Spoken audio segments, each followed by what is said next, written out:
How's it going, metalheads? Welcome back to the video. This will be the second installment of 2025 albums that I missed. So this is albums that I would have put on my year-end list had I found them last year.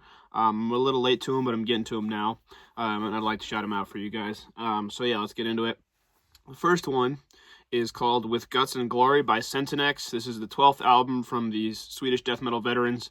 Crunchy riffs, solid vocals, definitely worth a listen. Reminds me of Benediction a little bit with how the riffs are structured and stuff like that. But yeah, I hadn't heard of these guys, but 12 albums is definitely not something to overlook.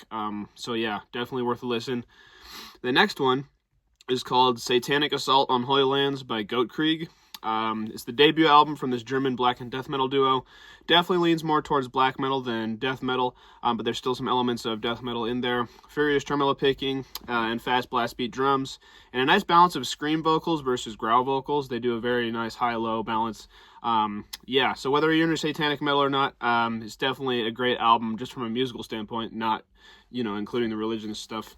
But yeah, anyway, moving on. The next one is called Nullified by Brainstem. It's the debut album from this Canadian death metal outfit. Definitely borders on maybe tech death or even some prog for me. Has some slower bits and some more technical riffs, but also the crushing tremolos and riffs you'd expect from a death metal album. Yeah, the vocals are really solid throughout, and the vocalist switches between higher screams and lower growls, which I think is really impressive for any vocalist to do that. So definitely worth a shout out for that. Really solid album, definitely worth your time. These guys are super cool. Definitely go check out their YouTube channel as well. Again, they're called Brainstem, and their album's called Nullified. The next one is called Beneath the Shroud by Sepulchral. It's the second album from the Spanish death metal crew. Crunchy guitar, solid vocals, and tempo changes throughout the album. Definitely one I shouldn't have missed, being somebody who digs this old school death metal sound. Yeah, super cool album. The next one is called Revelation and Purity by Imperishable. It's the debut album from the South Carolina black and death metal three-piece. Furious tremolo picking throughout the album lends itself to the black metal elements while still maintaining some elements of death metal as well. It's a very cavernous sounding production, which lends itself to the music very well, complements the music very well. Super awesome record. Sad I missed it. Definitely would have landed on my year-end list had I heard it. The next one, I'm probably going to pronounce these words wrong, but Asamatus Besmirchment by Unbirth. Probably pronounced those words wrong, but anyway, it's the third album from this Italian technical brutal death metal unit. Crushing guitars, blast beats all throughout the album, blast beats galore, very guttural vocals, brutal death metal with a technical edge done very well. Definitely be checking out these guys' other stuff. I know they have a couple other albums out. Hadn't heard of these guys before this album, but yeah, very cool band. One of the coolest bands on New Standard Elite. If you don't know that, they're a record label that does mostly brutal death metal and stuff like that. And a lot of that stuff can get kind of campy and whatnot, but definitely one of the coolest bands on their label. Definitely doing it differently than the other brutal death metal bands. Very technical music, very hard to play, I'm guessing. So kudos to them for making an album that's really cool. But yeah, let's keep moving here.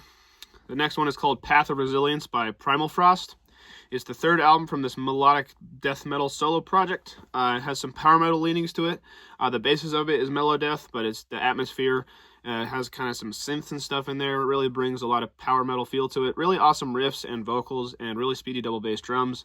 We'll definitely be checking out his other albums too. He has a couple other albums under this project. But yeah, super cool album, and I hadn't heard of his project before, so that was cool to check out.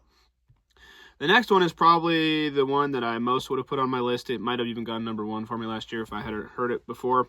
It's called Ossuary by Scorching Tomb. And if you guys saw my merch update, I have it on CD already. It's the debut album from this Canadian death metal wrecking crew. Possibly could have gone number one, like I said, on my list had I not missed it. Absolutely crushing old school death metal.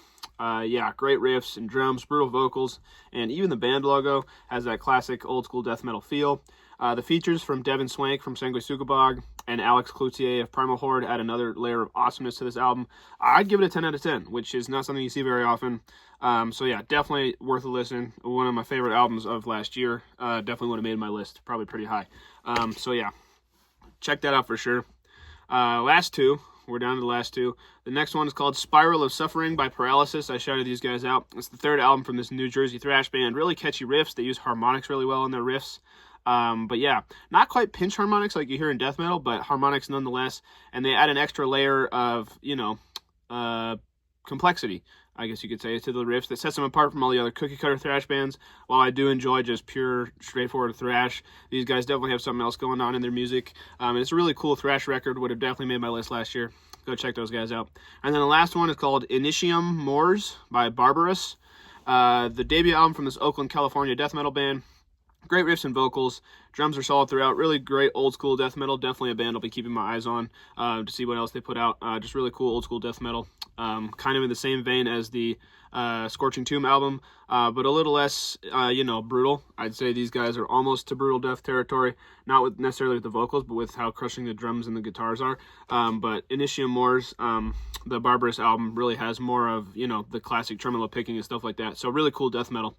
Definitely go check all those albums out. Those were 10 that I missed last year. They probably would have made my list. A lot of death metal on that list. Obviously, I like death metal. But anyway, definitely go check all those bands out because they're all super cool. Give them some love. With that, hope you're all doing well. Have a nice day. See ya.